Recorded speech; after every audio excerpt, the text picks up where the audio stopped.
नमस्कार, HNN news देख रहे हैं आप और मैं हूं आपके साथ सीमा चौधरी। बजट 2026 लेकर हाजिर हूं। देखिए, कल 1 फरवरी है, यानी आम बजट का दिन है। देश के वित्त मंत्री निर्मला सीतारमण लगातार 9वीं बार देश का बजट पेश करेंगी। बजट 2026 से पहले देश का आर्थिक रिपोर्ट कार्ड भी आ गया है। वित्त मंत्री निर्मला सीतारमण ने लोकसभा में इकोनॉमिक सर्वे पेश कर दिया है। यह सरकार का वो आधिकारिक दस्तावेज है जो बताता है पिछले 1 साल में देश ने कितनी कमाई की, कहां खर्च किया और आने वाला समय के लिए हमारी तैयारी क्या है।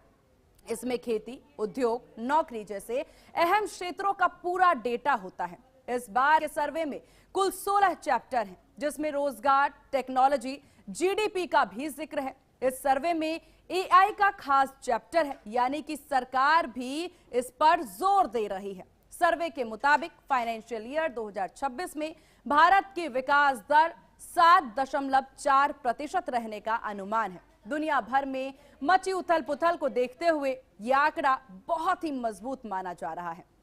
इस रिपोर्ट में साफ किया गया है कि भारत अब दुनिया की चौथी सबसे बड़ी अर्थव्यवस्था बन चुका है।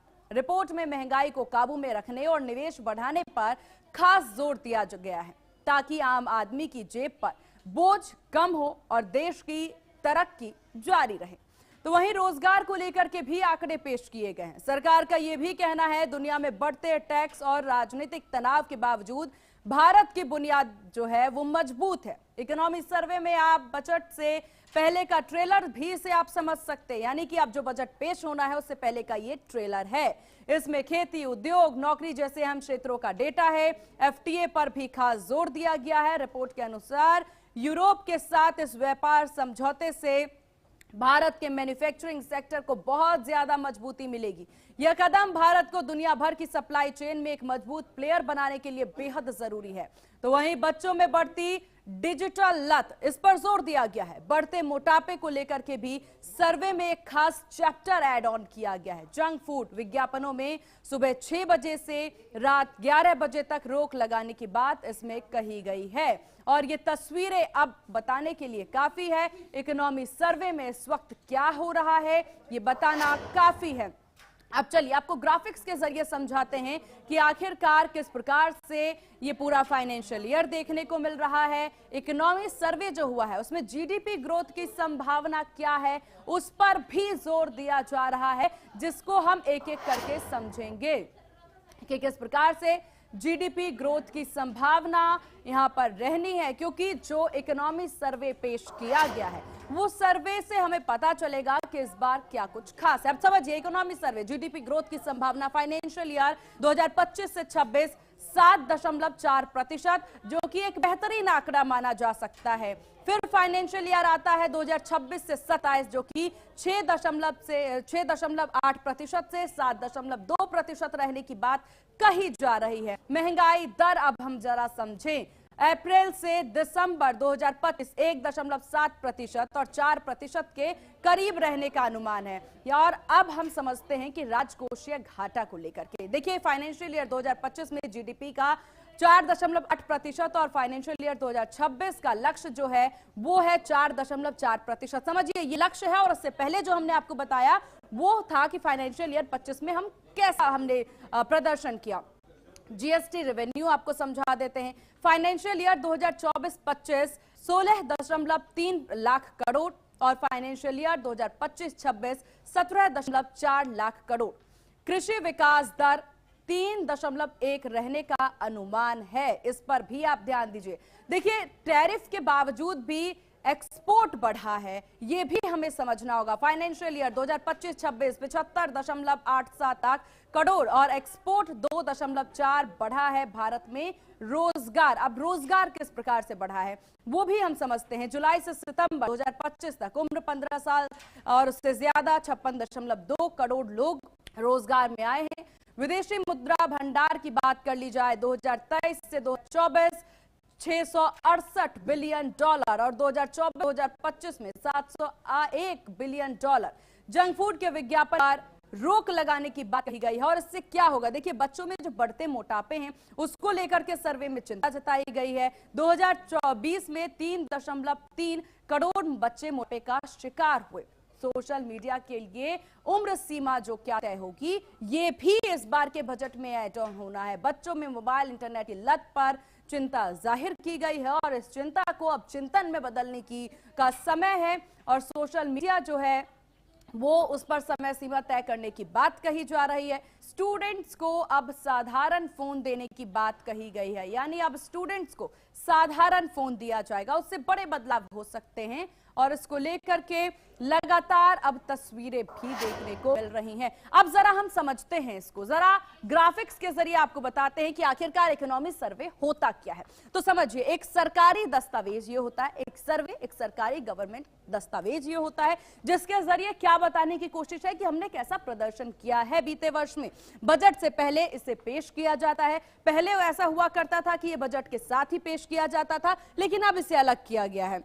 रिपोर्ट को केंद्रीय वित्त मंत्रालय की टीम तैयार करती है, यानी पहले इकोनॉमी सर्वे रेडी किया जाता है, उसमें देखा जाता है कि हमने किस तरह का प्रदर्शन किया, क्या बड़े बदलाव लाने की जरूरत है, इस पर भी इसके जरिए हमें जोर दिया जाता है। रिपोर्ट को केंद्रीय मंत्रालय के द्वारा पेश किया जाता है, यानी केंद्रीय मंत्रालय की जो टीम है वो ये रिपोर्ट तैयार करती है। इकोनॉमी सर्वे की शुरुआत हुई थी साल 1950 में, इस सर्वे की शुरुआत होती है। वहीं देखिए, इकोनॉमी सर्वे की शुरुआत 1950 से 1951 में हुई थी और इस सर्वे के जरिए बताने की कोशिश कि कैसे हम अपने बजट को मेंटेन करें। उस समय बजट के साथ ही इसे पेश किया जाता था, यानी शुरुआत में इसे बजट के साथ ही पेश किया जाता था, जिसमें काफी लंबा वक्त चला जाता था, समझने में समस्याएं हुआ करती थी। उसके बाद देखिए मकसद क्या होता है इसका, वो भी हम आपको बता रहे। तो लगातार हमें समझना होगा कि ये जो बजट पेश हो रहा है, उस बजट से पहले इकोनॉमी सर्वे की हम बात कर रहे हैं और इकोनॉमी सर्वे खुद में ही काफी ज्यादा महत्वपूर्ण होता है। अब इसी पर चर्चा की हम शुरुआत करते हैं। हम समझने की कोशिश करेंगे क्या खास है इस बजट में, और आगे कल जो बजट पेश होना है उस पर भी चर्चा की शुरुआत हम कर लेते हैं। हमारे साथ अनिल जैन जी बने हुए हैं इकोनॉमिस्ट, और हमारे साथ डॉक्टर देवेंद्र विश्वकर्मा इकोनॉमिस्ट बने हुए हैं। आप दोनों का बहुत स्वागत है HNN न्यूज पर। अनिल जी, पहले आप ही से समझ लेते हैं कि जिस तरह से कल बजट पेश होना है, तमाम सेक्टरों पर जोर दिया जाए, किस पर विशेष ध्यान दिया जाएगा, किस सेक्टर के लिए क्या खास रहने वाला है? जैसे अभी आपने ब्रीफ किया इकोनॉमिक सर्वे को, मुझे लगता है कि फाइनेंस मिनिस्टर ने जो ये इकोनॉमिक सर्वे दिया है, थोड़ा कॉशियस सर्वे लगता है। उन्होंने सोच समझ के दिया है, क्योंकि उनको मालूम है कि भारत की जो इकोनॉमी है वो मैक्रो इकोनॉमिक स्टेबिलिटी की तरफ तो जा रही है, पर साथ में जो कॉन्टिन्यूअस चैलेंजेस आ रहे हैं डे टू डे बेसिस पे, उसको भी ध्यान रखने का और उसका भी पूरा जिक्र है। मैक्रो इकोनॉमिक स्टेबिलिटी की बात करें, हमारी जीडीपी अच्छी है, करीब 7% की रेट से ग्रो कर रही है, ग्रोथ मोमेंटम है इंडस्ट्री में, 9% की करीब ग्रोथ भी है, और डोमेस्टिक डिमांड बहुत अच्छी है, इसलिए पूरी इकोनॉमी संभली हुई है in spite of external uncertainties जो बाहर से आ रही है। बिसाइड्स पब्लिक एक्सपेंडिचर के बारे में जिक्र है और बहुत अच्छा किया हुआ है, and that is giving stability to Indian economy. Inflation definitely आपने जैसे बताया कंट्रोल में है, 2% के 1.7%, 2% इन्फ्लेशन है। फिस्कल डेफिसिट जो है वो भी ठीक है, 4.8% है, थोड़ा ज्यादा है। अगर ये नॉर्मली अगर 3% तक रहे तो मैं इसको हेल्दी मान के चलता हूं। अभी करीब 4.8% है। Banking sector particularly has been doing very well, NPS बहुत घटे हैं। अनिल जैन जी, इस बीच जो ये पूरा सर्वे होता है और इस बीच जो पूरी रिपोर्ट आई है हमारी, देखिए 7% पर होने की जा रही है, और ये भी कहा जा रहा है कि भले ही इस बार रफ्तार जो है इकोनॉमी की 7.4% बढ़ी है, लेकिन अगला साल जो आने वाला है फाइनेंशियल ईयर, वो हमारे लिए नाराजगी भरा हो सकता है, क्योंकि उस समय पर इकोनॉमिक ग्रोथ इतना ज्यादा खास देखने को नहीं मिलेगा। इस बात को कैसे देखा जाए? चैलेंजेस हैं डेफिनेटली, और उसके भी रीजंस दिए गए हैं, और उन्होंने डायरेक्टली इनडायरेक्टली फाइनेंस मिनिस्टर ने इस बात को कहा है सबसे बड़ी बात तो एम्प्लॉयमेंट की है। दो तीन चीजें मैं आपको कहूं। एक तो जो एम्प्लॉयमेंट है उसको लेके चिंता है, जो क्वालिटी ऑफ एम्प्लॉयमेंट होना चाहिए वो नहीं है। और एक है लो प्राइवेट इन्वेस्टमेंट। जो इन्वेस्टमेंट है गवर्नमेंट की तरफ से तो आ रहा है, पर जो प्राइवेट इन्वेस्टमेंट आना चाहिए इंडस्ट्री में, मैन्युफैक्चरिंग हाँ में, हाँ हाँ हाँ। वहां चैलेंजेस हैं। बिसाइड्स जो हमारी मैन्युफैक्चरिंग में जो मैन्युफैक्चरिंग टेक्नोलॉजी और लॉजिस्टिक की प्रॉब्लम है, उसका भी रेफरेंस वहां पे मिल रहा ठीक। है। सर्विस सेक्टर जो बहुत बड़ा कंट्रीब्यूशन देती है वो एक्सटर्नल फैक्टर्स पे डिपेंडेंट है। आज यूएस की क्या पॉलिसीज होती है हमारी सर्विस सेक्टर की तरफ, तो अगले साल क्या कंट्रीब्यूशन आएगा उसका भी रेफरेंस उसका भी दिया है। रेफरेंस। देन ठीक है दे आर अनिल टॉकिंग जी, अबाउट अनिल जी आपके पास आएंगे चर्चा में। हमारे साथ डॉक्टर देवेंद्र विश्वकर्मा जी भी बने हुए हैं। डॉक्टर देवेंद्र, नौकरी पेशा हो, मध्यम वर्ग हो, गृहिणी हो, युवा हो, निवेशकों के लिए बेहद उपयोगी ये बजट माना जा सकता है क्या? बिल्कुल। बजट से लोगों को उम्मीद रहती है और सरकार को उम्मीद रहती है कि सरकार के पास टैक्स आएगा और जनता के हित में बात करेगा। मैं सीमा जी आपका धन्यवाद देता हूं कि आपने सरकार की उपलब्धियों को बताया और आपने बताया कि जंक फूड में के विज्ञापन पे रोक लगेगी, लेकिन आपने ये क्यों नहीं बताया कि देश के अंदर शराब के कारण क्या स्थिति है। आज शराब गांव गांव तक पहुंच गई है, परिवार टूट रहे हैं, युवाओं की क्या स्थिति है, युवाओं को रोजगार नहीं मिल पा रहा है, ग्रामीण क्षेत्र में शिक्षा की क्या स्थिति है, किसानों के उनको उपज का सही दाम नहीं मिल पा रहा है, उनको इंडस्ट्रीज कब मिलेगी, उनका एक्सपोर्ट कब होगा, जिला स्तर पर एक्सपोर्ट केंद्र कब आएंगे, इस चीजों को भी बताने की हमको आवश्यकता है। देखिए फिर आप समझिए 2047 तक भारत बड़ी यूथ पॉपुलेशन होगा और 2050 के पास हमारे बुजुर्गों की आबादी तेजी से बढ़ने वाली है।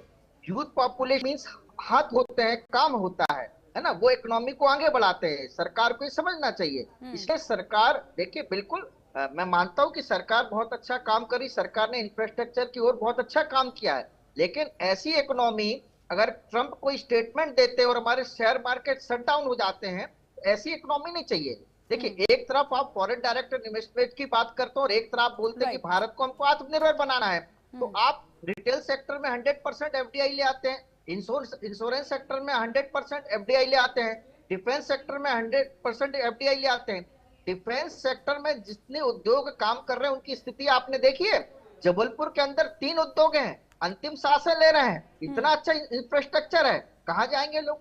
टूरिज्म के अंदर कितना अच्छा एम्प्लॉयमेंट है, क्यों उस और काम नहीं हो रहा। रियल एस्टेट के अंदर आपने 18% जीएसटी ला दी, पूरा रियल एस्टेट आप देखिए क्या स्थिति है। देखिए रियल एस्टेट अगर बढ़ता है तो सीमेंट उद्योग भी बढ़ता है, आयरन का उद्योग भी बढ़ता है, लोगों को वर्क भी मिलता है। आप उसमें 5% जीएसटी कर दिए, स्टाम्प ड्यूटी के आप देख लीजिए। तो सरकार ने जो ये अपना पीठ थपथपाई है, मैं उनका स्वागत करता हूं, लेकिन सरकार को दूसरी ओर भी चिंता करने की आवश्यकता है। फ्री की स्कीम से हमारी बजट की क्या स्थिति है। अगर ये स्थिति रहती है, अभी मैं आपको बताता हूं कि हमारे गवर्नमेंट के नागेश्वर राव जी कहते हैं कि शेयर मार्केट पे भरोसा करने की आवश्यकता नहीं है। तो आप क्या कर रहे हैं, रिजर्व बैंक ऑफ इंडिया क्या कर रहा है। डॉक्टर देवेंद्र काफी वैल्यूएबल पॉइंट आप यहाँ पर उठाते नजर आ रहे हैं और उस पर विस्तार से चर्चा भी हम जरूर करेंगे और इस पर पूरे विस्तार से हम बातचीत आपसे करेंगे, आपकी राय जानेंगे। लेकिन फिलहाल यहाँ एक बहुत छोटे से ब्रेक के लिए रुकते हैं। आप तमाम मेहमान हमारे साथ जरूर बने रहिएगा।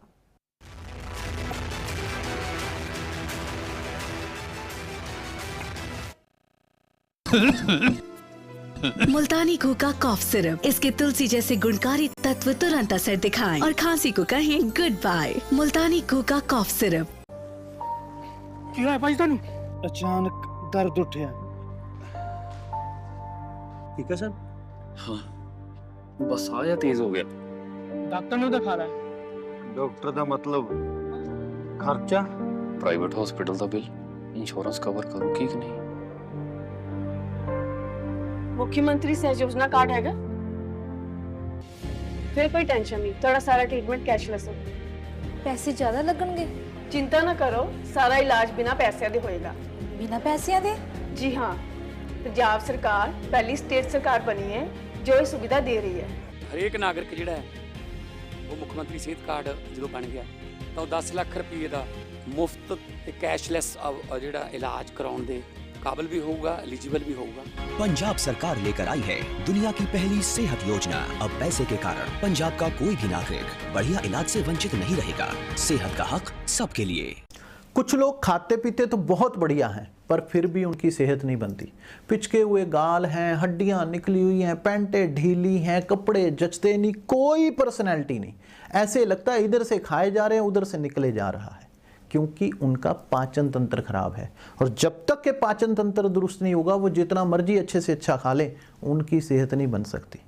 इसलिए हमारी संस्था सन्यासी आयुर्वेदा ने एक ऐसी दवा का निर्माण किया है जो कि आपके लिवर को, आपके पाचन तंत्र को दुरुस्त करने का काम करती है, ताकि आप जो भी खाएं उसका पूरे का पूरा निचोड़ आपके शरीर को लगे, आपकी भूख बढ़े, खाया पिया सही से लगे, नया खून बने, हड्डियों में जान आए, वजन बढ़े और आप मोटे तगड़े खूबसूरत पर्सनैलिटी के मालिक बन जाएं।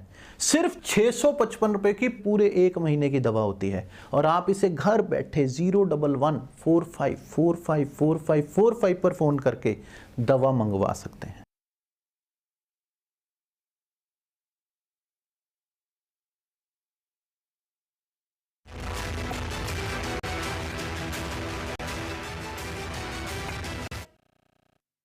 और ब्रेक के बाद एक बार फिर से स्वागत है आप सभी का। बजट 2026 की चर्चा हम कर रहे हैं। हमारे साथ मेहमान भी बने हुए, हमारे साथ अनिल जैन जी बने हुए इकोनॉमिस्ट, और हमारे साथ डॉक्टर देवेंद्र विश्वकर्मा भी बने हुए। आप दोनों मेहमानों का एक बार फिर से स्वागत है।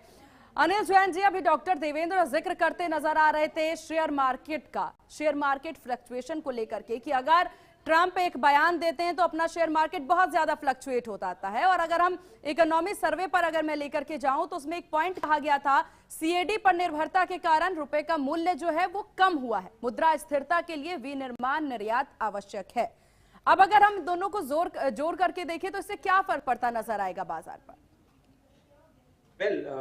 अभी आपने जैसे कहा कि ट्रंप ने एक स्टेटमेंट दिया और हमारा मार्केट गिर जाता है।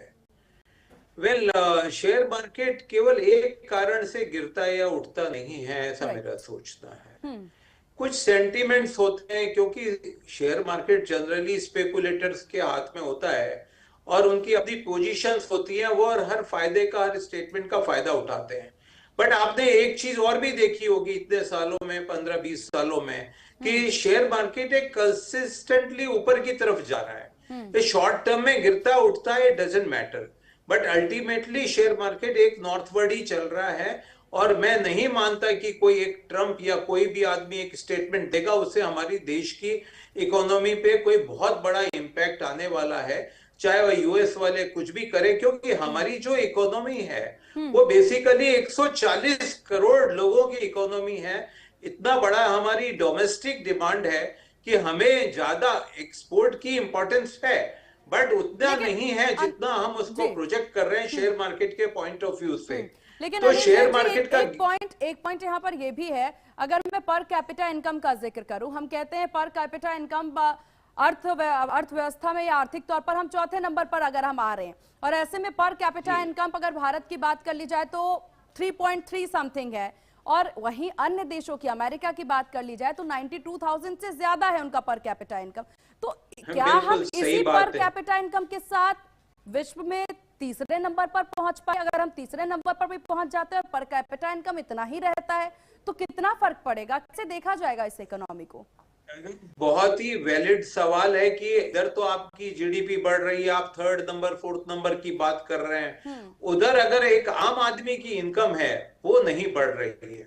डेफिनेटली ये हमारे देश की बहुत बड़ी प्रॉब्लम है और गवर्नमेंट का इसके ऊपर कोई न कोई बहुत ही सीरियस कंसिडरेशन होना चाहिए। ये बिल्कुल नहीं हुआ है, मैं भी इस बात से सहमत हूं। और जब तक ये नहीं होगा, और इसका कारण है, इसके 2-3 कारण है। एक तो क्या है कि गवर्नमेंट स्कीम बताती है, निर्मला जी ने पैसे दे दिए कि साहब ये काम करिए, ये काम कीजिए, 10,000 करोड़ 20,000, पर होता क्या है, काम ग्राउंड लेवल पे काम नहीं होता, वहां पे कोई एफिशिएंसी ऑडिट नहीं होती है। आप केवल निर्मला जी पैसे दे देती हैं कि इरिगेशन में इतना दे दिया, एजुकेशन में दे दिया, हेल्थ पे दे दिया, पर जब वो पैसा दे दिया जाता उस पैसे का होता क्या है? मुझे लगता है आज भी जितना पैसा दिया जाता है उसका एक बहुत ही छोटा हिस्सा है जो काम आता है, बाकी मेजर सब इधर उधर राइट लेफ्ट एडमिनिस्ट्रेशन में निकल जाता है। जब हम बजट की और अर्थव्यवस्था की बात करते हैं डॉक्टर देवेंद्र, क्योंकि यहाँ पर आर्थिक सर्वेक्षण में निवेश बढ़ाने पर फोकस की बात कही जा रही है, और अगर हम निवेश की बात कर ली जाए, इन्वेस्टमेंट की बात कर ली जाए, हम इंडिया में देखते हैं कि फॉरेन इन्वेस्टमेंट से ज्यादा हमारे इंडियन इन्वेस्टमेंट बहुत ज्यादा माने जा रहे हैं। इसको लेकर के हम कैसे समझ सकते हैं इस पॉइंट को? क्योंकि एक पॉइंट ये रहा, दूसरी पॉइंट ये इकोनॉमी सर्वे में कह दिया गया है कि अमेरिकी टैरिफ के बीच भी रुपए का कम मूल्य होना कोई दुख की बात नहीं है। इन दोनों पॉइंट्स पर आपकी प्रतिक्रिया? देखिए, एक चीज तो आप ये समझ जाए कि भारत का मार्केट किसी विदेशी के मोहताज नहीं है। भारत की जनसंख्या बड़ी है, भारत में युवा बढ़े हैं, भारत की जनसंख्या कमाने वाली और कमाने के आधार पर खर्च करती। एक दूसरा मैं आपको बताऊं, लेकिन भारत की अर्थव्यवस्था में 15% लोग बहुत बड़ी भूमिका अदा करते हैं। 85% लोगों की बातचीत नहीं हो रही है। मैं कि सरकार का मैं धन्यवाद दूंगा कि 85% के लोगों को आपने मनरेगा दिया, प्रधानमंत्री आवास दिया, इस चीज की तरफ मैं जाता हूं। लेकिन जो इकोनॉमी में जो ये गड़बड़ हो रहा है, मिसमैनेजमेंट हो रहा है, हम सबकी चिंता नहीं कर पा रहे हैं, हम क्षेत्रीय विकास की चिंता नहीं कर पा रहे हैं। अब मैं दूसरी ओर आपके आता हूँ। अप्रैल से दिसंबर 2025 के बीच विदेशी निवेशकों ने 3.9 अरब डॉलर की निकासी की है, जिससे पहली छमाही में 6.4 अरब डॉलर का भारत को नुकसान हुआ, भुगतान अनबैलेंस हुआ है। अब आप देखिए, इस तरह के विदेशी निवेश जो आते हैं वो वापस पैसे लेके चले जाते हैं, ये हमारे ठीक नहीं है। इसलिए सरकार को रुपए की भी चिंता करनी पड़ेगी। डॉक्टर देवेंद्र, हमें समय इतनी ही इजाजत देता है, इस वजह से चर्चा को यहीं पर समाप्त करना पड़ेगा। आप दोनों मेहमानों का बहुत शुक्रिया चर्चा में शामिल होने के लिए। बजट 2026 जिसका जिक्र हम बार बार कर रहे हैं, जिस पर चर्चा बार बार कर रहे हैं, कल यानी कि 1 फरवरी का दिन वो दिन है जब इस पर विस्तार से हमें जानकारी मिल पाएगी और इस बार इस साल देश को क्या कुछ मिल रहा है, किस तरह की राहत जनता के लिए होगी, ये तमाम जानकारी हमें कल मिल जाएगी। फिलहाल इस खास पेशकश में बस इतना ही। बने रहिए जनहित न्यूज के साथ। नमस्कार।